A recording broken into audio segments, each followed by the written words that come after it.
headline of our international conference and the first session. So today we have a talk on energy addiction, time for rehab by Dr. James Graham from UK. I will introduce Dr. James Graham to you. Dr. James P. Graham is a Scottish multidisciplinary artist working in video installations, sculpture, photography, drawing and paper sculpture who exhibits in the UK, Europe and Asia. He lives and works between London and Italy. Dr. James has presented several notable exhibitions across Europe. One of his major two projects, Force of Nature, explored the role of nature in human creativity, showcasing works that conveyed environmental messages and ecological concerns. Another significant work, Space Metropolis, from 2013 to 14 in Rome, featured the monumental sculpture Totem Refused, created from the recycled satellite dishes to reflect on the plight of displaced immigrants. The most striking piece of this series is Under the Skin, depicted in Al-Hol refugee camp in Syria, home to over 70,000 displaced people. Collectively, these works reveal Professor James Graham's focus on nature, human suffering and social justice, blending art with urgent global issues. So, with the warm wishes, I wholeheartedly welcome Dr. James Graham to this session. Thank you.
Hello, everybody.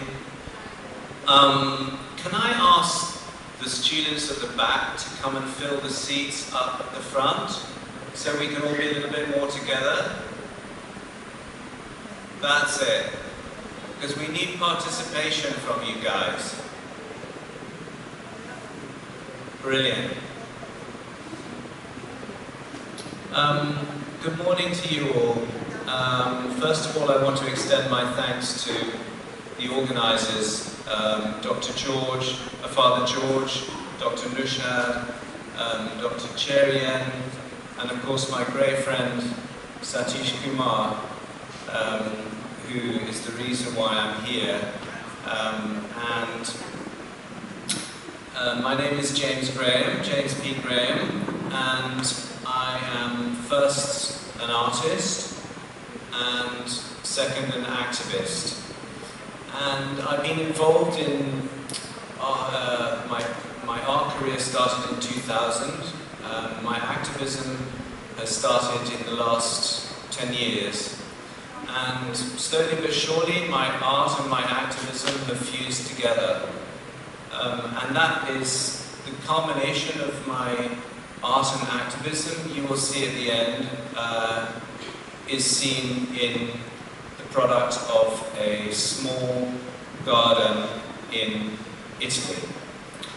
So I'm going to start off by talking about, talking from an activist point of view, and confronting one of the most important themes that we have within this conference, which is the theme of energy. And then from that, I will go into a presentation of my work, and finally, you will see some pictures of my garden. So, without more ado, I will start with my activist presentation, which is basically about energy.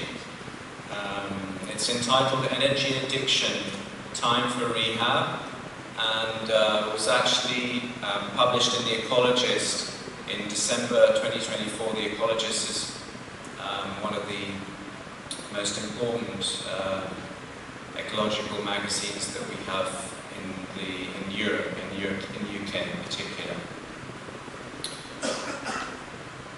At what cost energy? At what cost for food? At what cost clothes, house, life? Cost to who?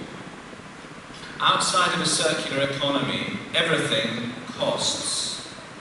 And the buck stops with the planet, nature, Gaia, our home, where we come from, where we live, and where we shall die. How should we preserve our home, and how should we behave? This is, after all, the age of the Anthropocene. Are we free? No. We are highly addicted to something that we currently cannot live without, and that is electricity.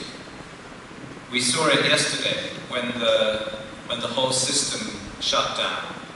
No screen, no sound, no lights, no air conditioning.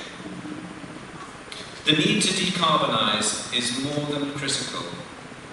In the last 40 years, global consumption of oil, gas, and coal has doubled, exacting immeasurable damage to Gaia. The need to stop biodiversity loss is life-threatening to humans as well as the planet. Since 1984, global arable land has reduced by 30%, as the human population has increased by 170%. Is it possible to maintain life as we know it? Without appearing alarmist, the answer is almost definitely not. Stopping climate change and preventing mass biodiversity loss will not happen unless humans are prepared to radically change their lifestyle and use what our planet can provide. Because there are not enough resources for the infinite GDP economic growth model to continue. But what democratically elected government dares to tell their electorate that they must accept to be, in inverted commas, worse off than their parents? Kate Raworth, an economist that I profoundly admire and author of the book Donut Economics, postulates that our value system must be fundamentally changed to prioritize what she calls thriving and well-being for all within an economy which is by design distributive rather than divisive. She advocates an economic model that balances essential human needs with planetary boundaries. And I quote, "We need to thrive between the social foundation and the ecological ceiling, living in balance with the rest of the living world." Living in a digital age, large parts of the world's population are dependent on the blood of electrical energy. With the exponential growth of AI, robotics, and data storage systems, global electrical demand in 2026 is set to rise by 3.7% annually to its highest level ever. And by 2030, by 20%. Energy has become one of the most debated, contentious, and politicized global issues of our era. But it must remain just one consideration alongside other aspects of our unique ecosystem. Energy is not the only criteria on which our lives depend. Our planet seems almost not to be suited for the ways in which many of us now wish to live.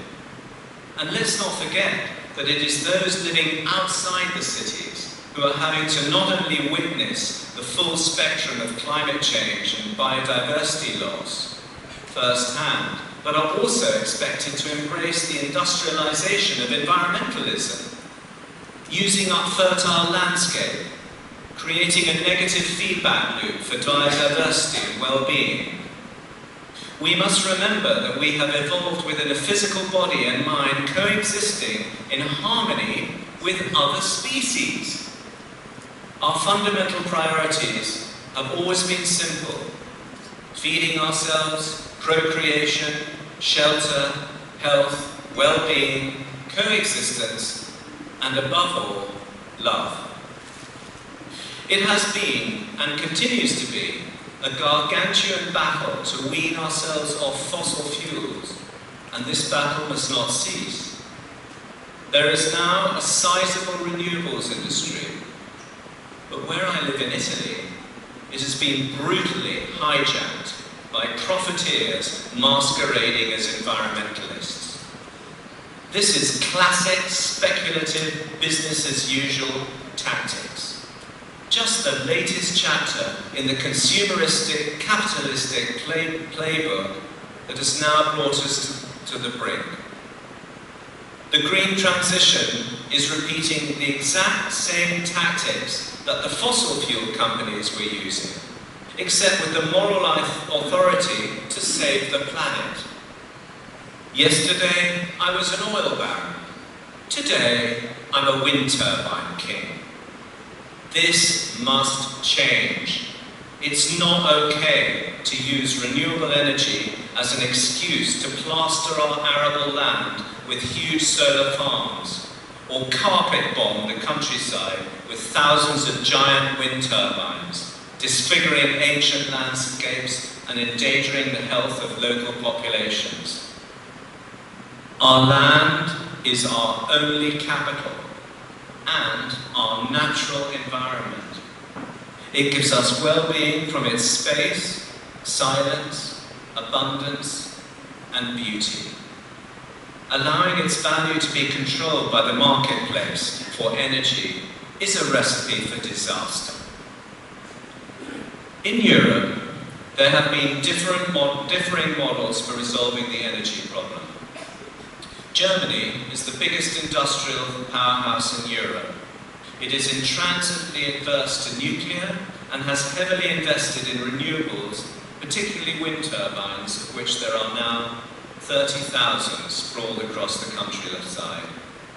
These, like solar, are intermittent energy sources. When the wind doesn't blow or the sun doesn't shine, Germany uses a backup system of coal-fired, lignite or gas power stations, which must always be on standby. Because Germany, like all industrialized country, needs electricity 24 hours a day, 7 days a week, all year round.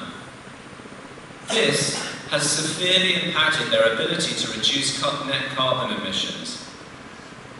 A radical change in the economic, financial and social systems is even more essential and urgent. I'm observing the green transition from the countryside of Tuscia, central Italy, home to the ancient Etruscan people and visited by millions of people every year. It is a beautiful place to live. There are lakes, ancient caves, vines, mushrooms, mozzarella, and unsurprisingly, a large proportion of the population make their livelihood from food and tourism. In the 12 years that I have lived here, we have seen temperatures rise 3 to 4 degrees in the summer and experience unpredictable, out-of-season weather events throughout the year that confuse the flora and fauna.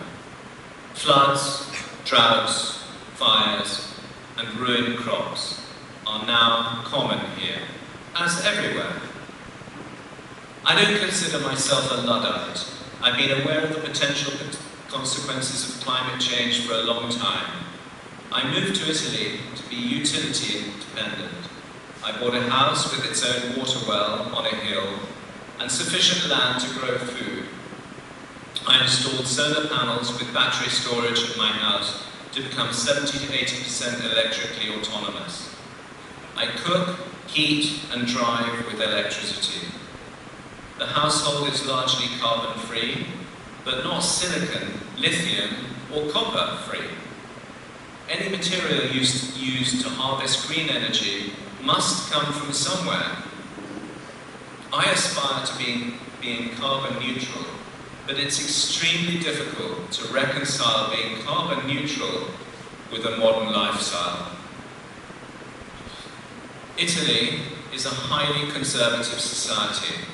It holds the most UNESCO sites, 58. There is a lot to conserve. It is also steeped in bureaucratic glue and been sluggish to mitigate and activate any plan for a green transition. Post-COVID in 2021, a huge sum of 200 million euros in grants and loans was made available to Italy by the EU for this very purpose. But it must be spent by next year. The government has not produced a coherent strategy or comprehensive legal framework as to how and where renewable plants can be installed. The country is in desperate need of some energy sovereignty with very little constant reserves of its own, importing, for example, 93 to 97% of its oil and gas. The only other constant carbon-free source of energy is nuclear. But even this source has been problematic. Italians have rejected a return to nuclear in 2 referendums, 1987 and 2011, preferring instead to import nuclear-generated electricity from France and Switzerland. However, there has been a lot of discussion in Italy about a new generation of nuclear power stations known as SMRs, small modular reactors, which are smaller, quicker, safer and cheaper to build. Giorgia Meloni's government is supportive, but commentators are doubtful whether they will obtain majority support in Parliament. We shall see. Without any government guidance to follow, the situation has become chaotic. An army of speculators has arrived from all over Europe, rubbing their hands in glee because every large wind solar project brings a 30% risk-free return on investment over 20 years. Manna to any board and shareholders.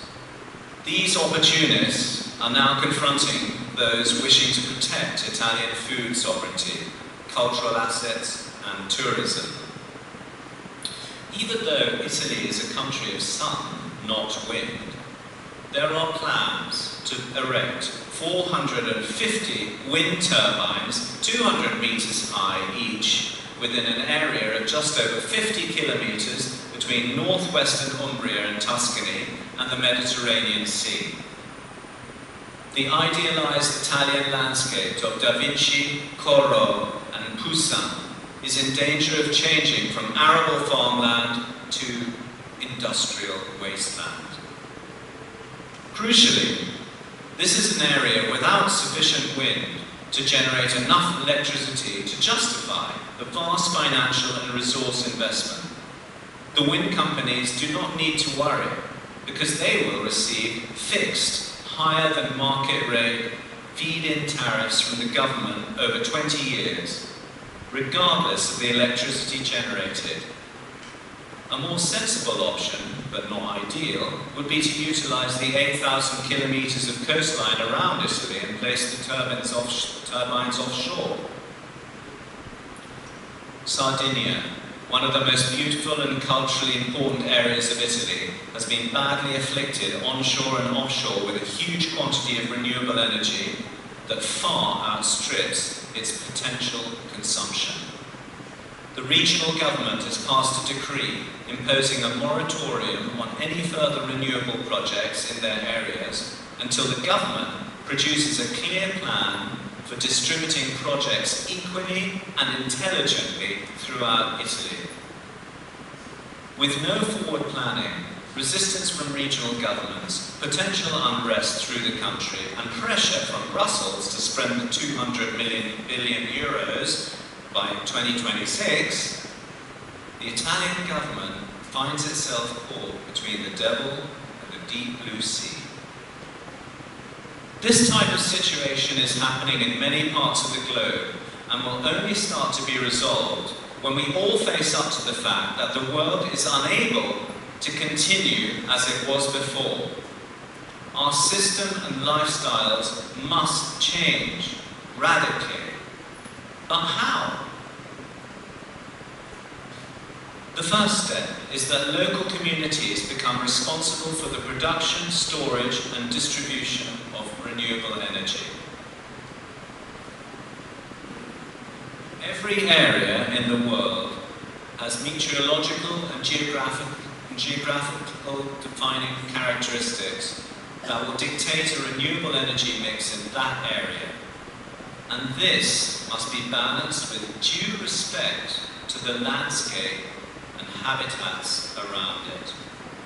For example, in Italy, because it is a country of sun, energy production will come from solar panels based on existing structures and already industrialized sites in the community, such as car parks, factories, warehouses, motorway cuttings, railway cuttings, office buildings, condominiums and private houses. A seminal article by researchers Massimo Maser and David Moser was published April 2021 in the journal Nature. This set out a plan for powering Italy on the basis that there are already sufficient structures for solar panels to meet the EU renewable targets for 2030, with a 30% surplus. Existing solar farms must be upgraded from the existing 15-year-old technology to the latest generations of panels. No more arable fertile land need be used. One of the keys to implement this plan is the creation of local energy communities, or community-based energy projects, whereby local citizens and businesses invest collectively in renewable projects for production, storage, and distribution of electricity. Governments are starting to provide subsidies for installation costs. In Italy, up to 40%, and the community can also earn credits for extra clean electricity which goes into the central grid. Apart from the financial model, this system has many other advantages. It ensures that interests valuable to the local community are protected, like arable land and cultural assets. Energy begins to become a democratic benefit, cutting transport costs for a more efficient and reliable power supply, reducing bills and generating local jobs. Locally generated solar power feeds electricity into a local smart hub to either be used immediately or stored in battery systems maintained by the community, which will then provide for nighttime use. Any surplus supply will be sold back into the grid for redistribution. In the case of undersupply, a fixed constant source generated by nuclear or other non-carbon emitting source will need to be used as backup. The emphasis must be on energy, responsibility and democratization, and not on profit and corporate ownership. For that, energy saving is crucial. Lifestyles will have to change, because no longer will we be able to live in an energy infinite world. The fossil fuel era must end. This model will not work for transport, which is transient and not community-based. Once again, a system of constant energy that can be increased or decreased in real time will have to be implemented, and carbon-free nuclear is the only option currently available. No doubt other technologies will come online in the future. The price of electric vehicles is currently prohibited for millions of people, which indicates that in the event of a ban on fossil fuel transport, many people will be obliged to exist with public transport or not travel at all. This has the advantage of strengthening local communities, but can the genie be put back in the bottle? Is it possible for our world to return to an era of limited or no travel? How will goods circulate? Throughout history, humans have been incredibly resourceful, but it seems that we have now reached a point where civilization and technological advance are a hindrance to our freedom rather than an enhancement. Apart from the inequality, we are imprisoned within our smartphones, living in a virtual world which cannot exist without electricity, losing our freedom to become slaves of energy. We must balance our intelligence, our creativity, and our labor with the resources available on planet Earth. Otherwise, our energy addiction will destroy us.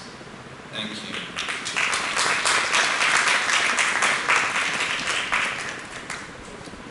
So now I'm going to go to the artistic aspect of my work and show you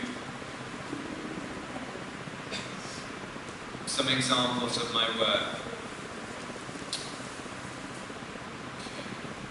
So incidentally, this picture here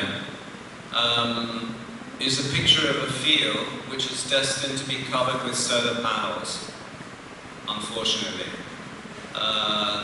Two farmers, because agriculture is actually in a very bad state in Italy at the moment, have got together to sell half of their lands, 70 hectares, that's something like 200 acres, all around this area to be covered with what they call agrivoltaic panels.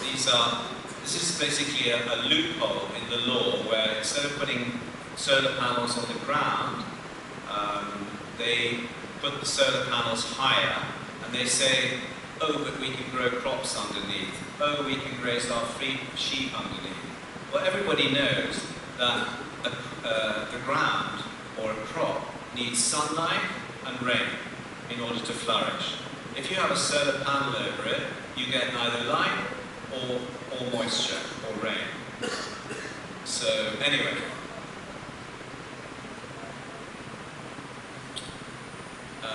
yeah, this is the same field. This is actually in Mocha. They want to put a wind turbine. This is 200. This is also to scale. 200 meters high. That's 2/3 the height of the Eiffel Tower, right in the middle of this fertile arable land. I mean, how incongruous is that?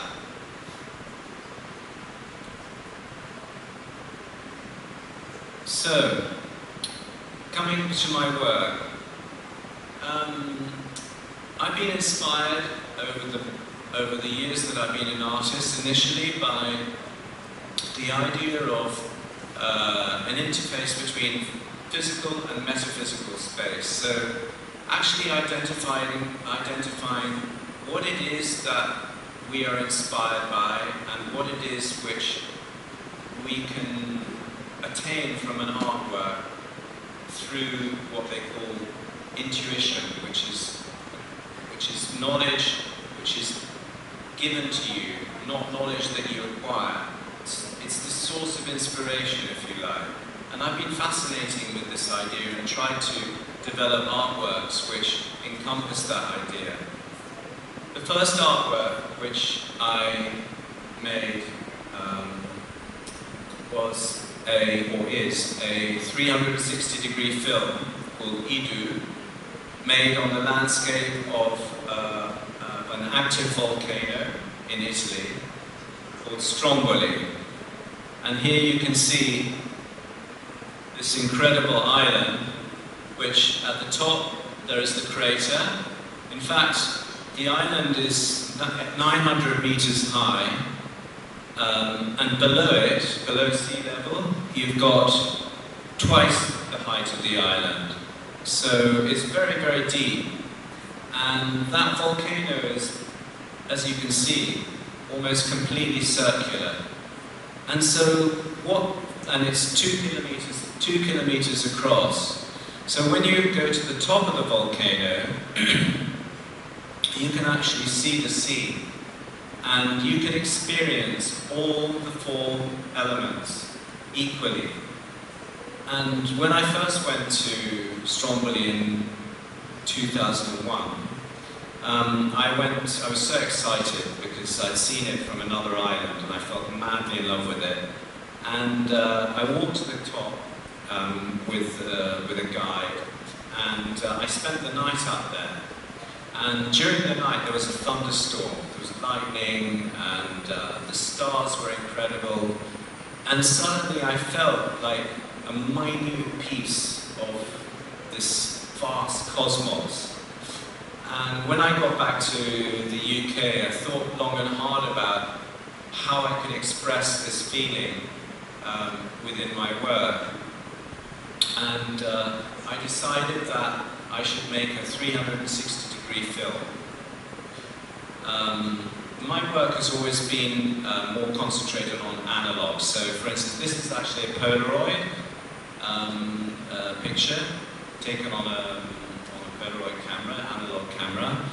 And for the film, the 360-degree film, I use Super 8 film.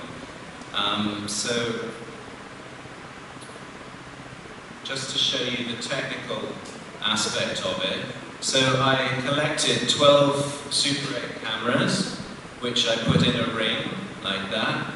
And so that each camera shoots 30 degrees, so they're all looking outwards, and they're all controlled by one battery. It makes a great sound, actually, when you put all the cameras together. Very difficult to set up. But the reason why I used Super 8 is because Super 8 gives you, first of all, film is tangible. It's something you can feel. It's not a pixel. It's not an electronic signal. Film is tangible, and the contrast that you get filmically gives you these incredible blacks. And also, Super 8 has the advantage of being able to shoot slow motion, time lapse, so you've got really full control over the image. I'm going to show you an example. Well, now first of all, I'm going to show you how it's projected. So the film is projected in a 10 meter wide tent. So you walk inside, and you've got above you, you've got 12 projectors configured in the same way that the cameras are, and those projectors are looking outward, so all around you, you've got an image. And the thing that people do when they first go in there is they want to see everything at the same time, which is impossible, obviously. So finally they relax and they accept the fact that, like in reality, I can't see behind me as well as in front of me at the same time. So they relax and they watch the film from one side, they watch the film from the other side. And the beauty of the film is that all the shots, each shot represents one of the elements. And I'm juxtaposing the elements one against the other. So fire on one side, water on the other, air on one side, earth on the other. And the film is a combination between true 360 shots, but also doing maybe 6 cameras or 3 cameras and mixing them together. So you've got this myriad of imagery going on, and the effect is that you sit in that space and you feel one with the earth. It's so beautiful. People, I showed it in Luxembourg, in the Museum of Modern Art, Mudan, in Luxembourg. We had 150,000 people come and see it. You know, it was like, and people were just sort of like, suddenly they had contact with nature. I'd love to show it in India, maybe in the university one day, or at the biennial. So I show you a little extracts of it, because you can see it on my website, but obviously what we're doing is we're watching a 3D simulation of the film. So imagining that you're inside the space, you're seeing the images, but obviously we're not in a 360-degree space. So can I turn the lights off for a moment? Thanks. So let's go here. And sound.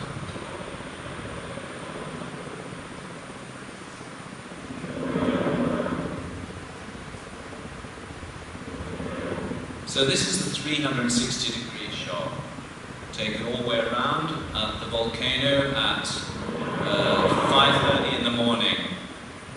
And you can see it just exploded there in the crater.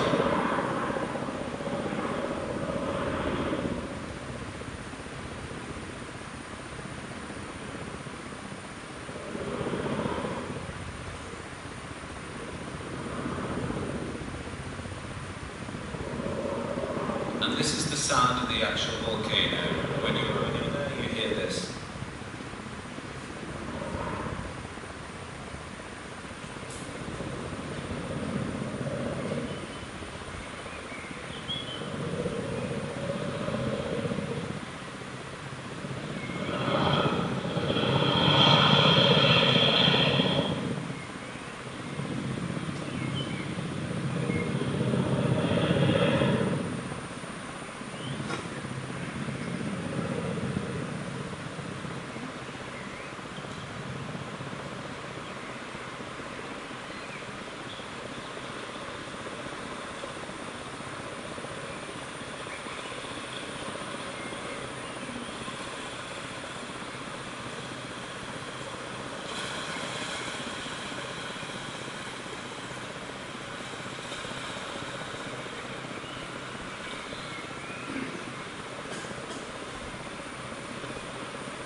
So Strawberry explodes about once every 10-15 minutes, and it's a very unique place because you can go up and you can be 150 meters from the crater, and so you're looking down, so you see all the activity.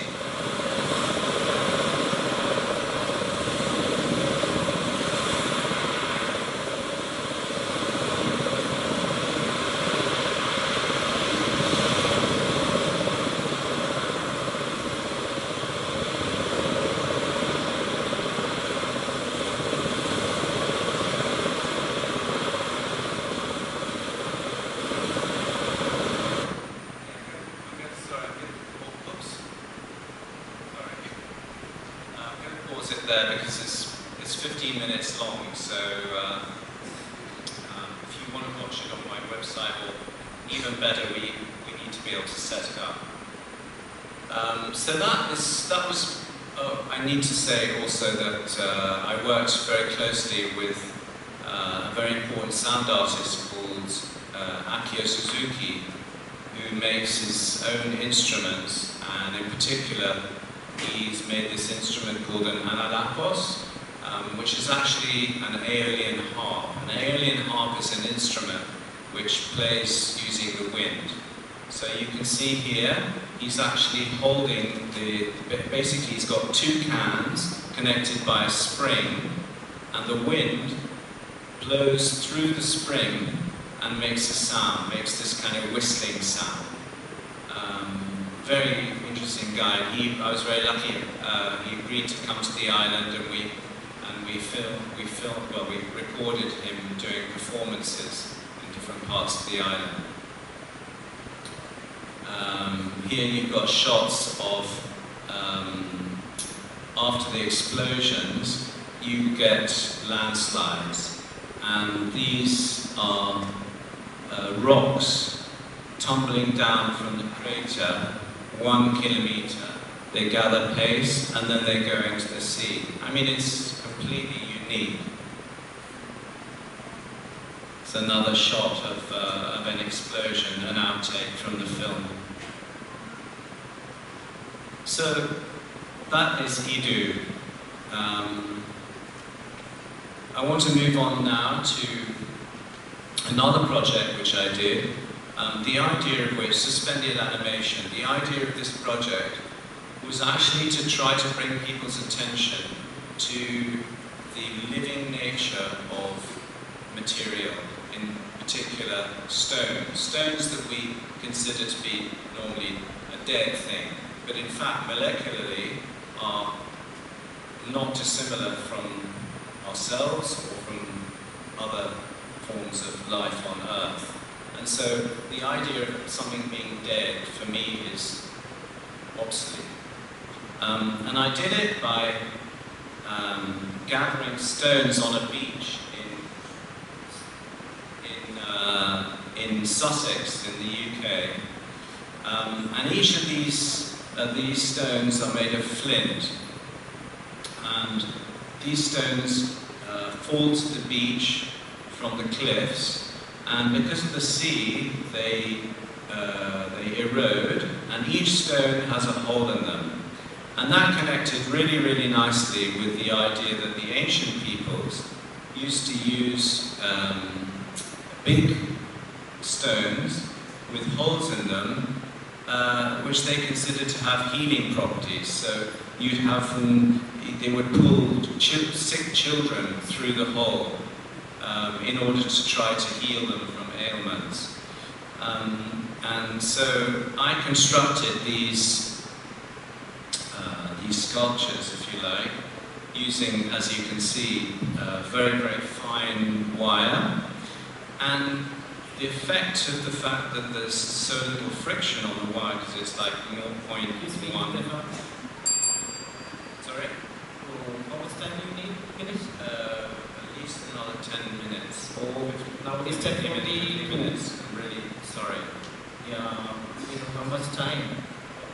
We have another presentation. No. Yeah. Anyway, I'll continue. Okay. Thank Okay. you. Yeah. Thank you. So basically, when you look at this sculpture, and we can see it in movement here, you get this. That's actually exaggerated, but when you look at the sculpture, because of the air around it, you're actually the stones move really, really imperceptibly. So you get this feeling that your subconscious is telling you that something's going on, but you're not quite sure what it is.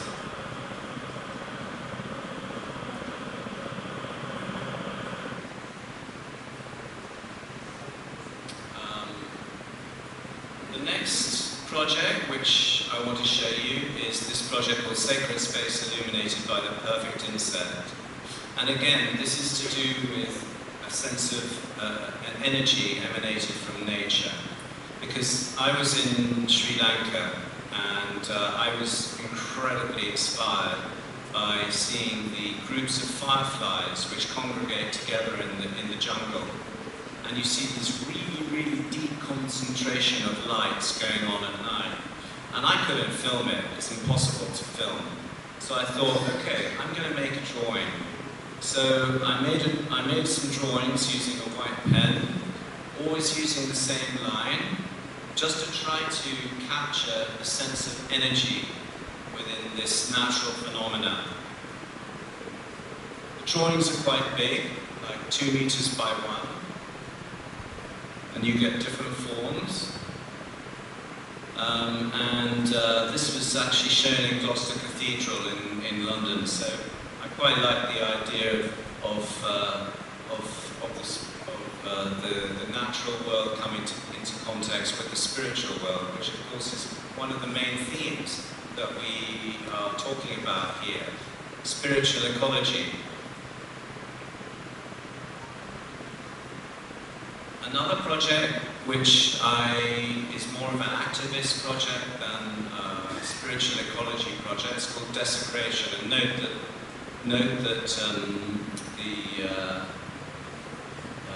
the Desecration is a project which is to do with the level of environmental degradation and conflict in the Middle East.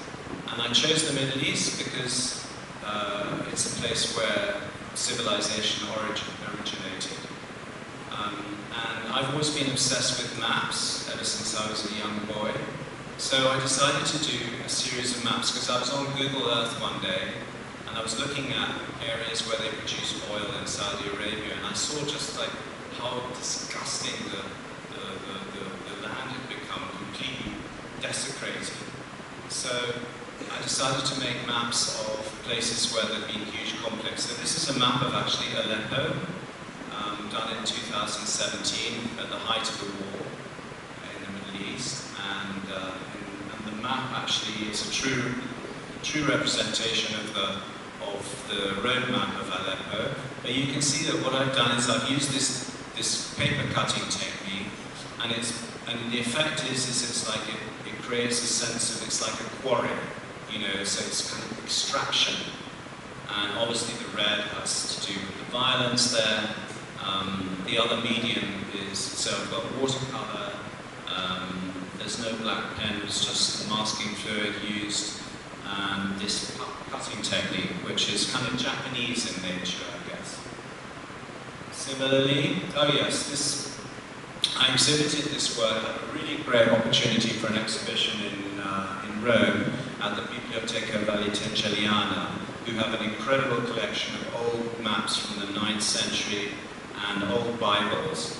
And they very kindly allowed me to exhibit my work next to examples of maps and Bibles. And in fact, this map here is a map of Mosul, another town in northern Iraq, which was very heavily bombed, taken over by ISIS.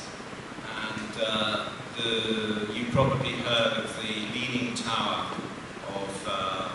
which was destroyed in Iraq, which was called the Al-Nuri Mosque. And a lot of people don't know that underneath that tower was the tomb of Jonah and the whale. And in fact, here I exhibited the map next door to an ancient Bible, opened, of course, on the book of Jonah. This is a map of Sana'a in Yemen for our dear Yemeni friend that I met earlier, Sama, and again using similar techniques. This is slightly more abstract. It's called the archaeological remains of the Anthropocene, so same technique, but I've incorporated plastic, because at the time I was working a lot against single-use plastic. And I found this incredible pen which exudes plastic from the tip, melted plastic.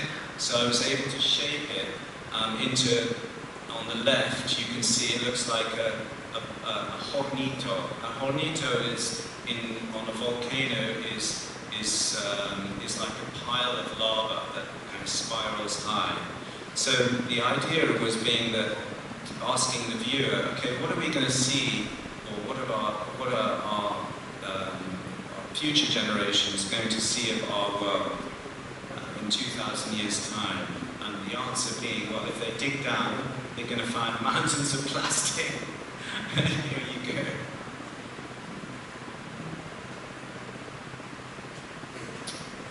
I couldn't not do this talk without a reference also to one of the last maps I did of Gaza. Clearly, you can see the references to this terrible event which is unfolding towards our eyes. This is a very interesting map. It's called Under the Skin, and it's actually based on the refugee camp in northern Syria called Al-Hol. Al-Hol was the place where all the ISIS women and children were sent to after the capture of Raqqa, which was the ISIS capital. And Al-Hol held 70,000 people in this place, and it looks like hell from if you go on Google Earth. I mean, it's completely barren, dusty, incredibly horrible place. And I've done this map of it.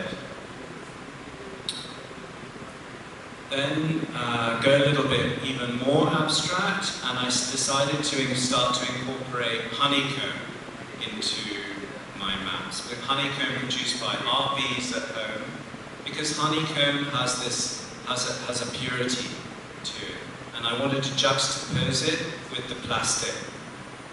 So here you've got, this one's called Melted Earth, and there's a little video to show you a little bit closer how it is.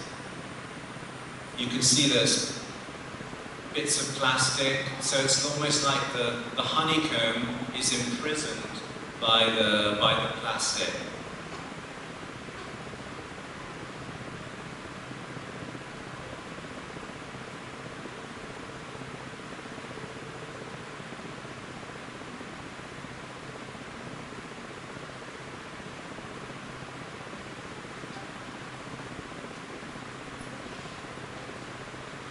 It's quite interesting to see all the detailed work. This map measures about 1.5 meters by 1 meter. Last project, Tears of Neptune.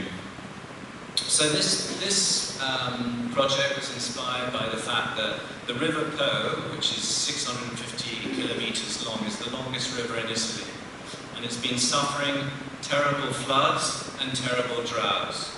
So I decided to use a technique that I didn't know, which is fresco. I never made a fresco before.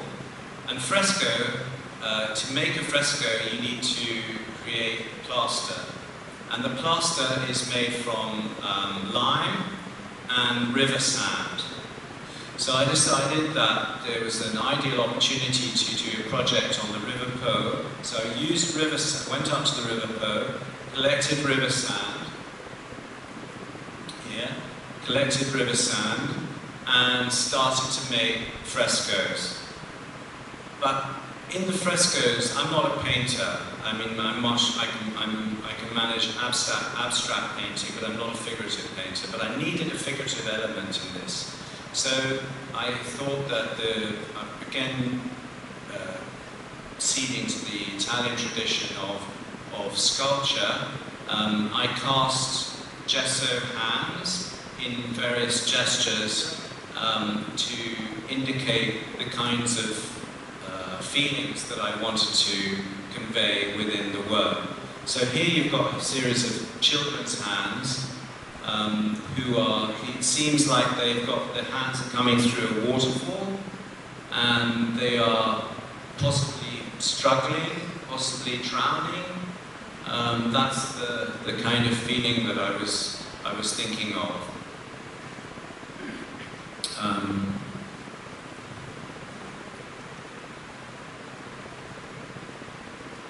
Here again, another representation of fresco using lots and lots of very, very big gestures to get energy movement.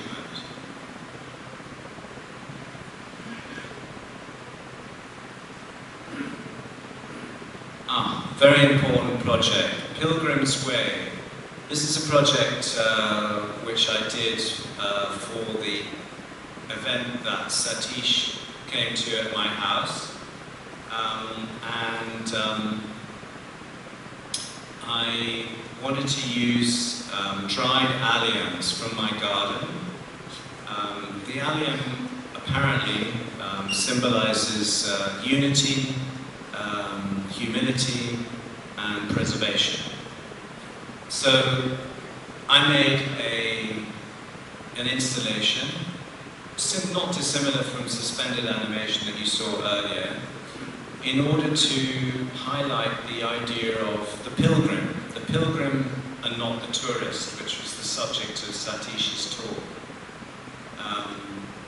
And the idea is that in the installation is that the two parts are like the way, so you're going from one window through into the other, and then meeting in the middle. And I was very pleased with this, but clearly alliums are transient, so I wasn't able to preserve it. But the talk was wonderful. This project, Survivor, leads us into the pictures of my garden, which I'm just about to show you. A fallen tree, 150 years old, oak tree, 13 meters long. I decided to, once it fell in storms, and I decided to, I had the idea of putting it upside down, and I got a commission from central London to put it in front of one of the biggest skyscrapers in central London. Unfortunately, we couldn't transport it there, so the tree remains on my property. There you go. That's an example of an artwork that didn't happen. Maybe it's better the tree was there. So finally, and I know you're wanting me to finish, but finally, I'm going to show you pictures of my garden, because the garden is the ultimate artwork for me. It's where all my activism and my art has led me to.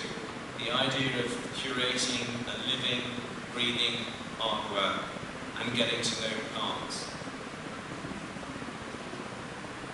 We were blessed to have a property where we have two 400-year-old oak trees that have grown together.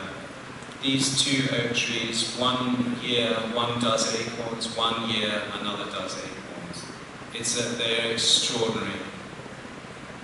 One of them has an extraordinary phenomenon called inosculation. The branches separate and then fuse back together, and the sun, you can see, is coming through a hole in the tree. We feel it's like a portal, somewhere that you can go through and attain knowledge, wisdom. Through the trees, you see these beautiful cypress trees, 12 of them. We call them the 12 Apostles. They were there actually when we arrived. The previous owner planted them. They're a very, very important feature of the property and a focus, because this garden is a small biosphere. It's like a sanctuary. It's a beacon of resistance to all the monoculture and speculation of renewable energy that we have around us, because there's a lot of that. A wildflower meadow field, poppies, cornflower and chamomile. We sow it once every 2 years, and it just provides this incredible expanse of colour. Coming up in May, and then we cut it in August. A walkway going from one part of the garden to the other. There are actually 5 different spaces, 5 different gardens. Each garden is planted differently, and they're all connected with certain plants. This is one part of the garden, the new garden we call it. And as you can see, it's got this incredibly wild aspect to it. It's almost like walking in a magic place. Roses on the left, alliums in the middle, and then in the back you've got the wildflower meadow and the great oaks that I showed you earlier in the background. So it's about layers of colour, structure, and ultimately beauty.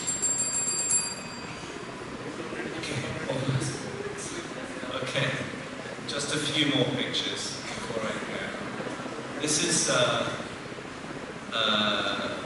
an example of one of our irises, just to show you the close-up of the kind of beauty that you can get.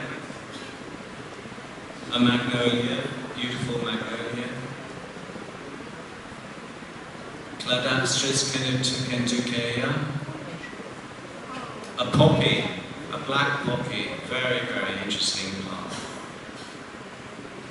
A garden wouldn't be complete without insects, birds, wildlife. So this is actually I can't remember the name of the spider, but underneath a peony. And of course, we have events where we have spiders' webs coming down 2 or 3 times a year. In the morning, you get millions of them. A wasp spider.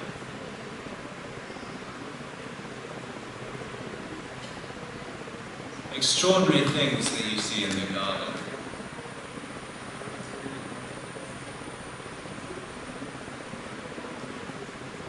Magnolias in the spring.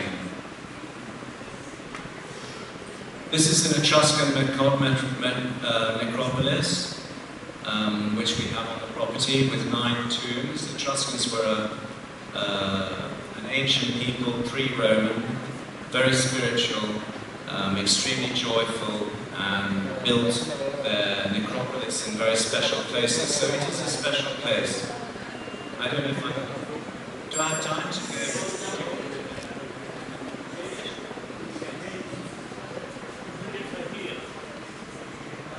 Sorry? Okay.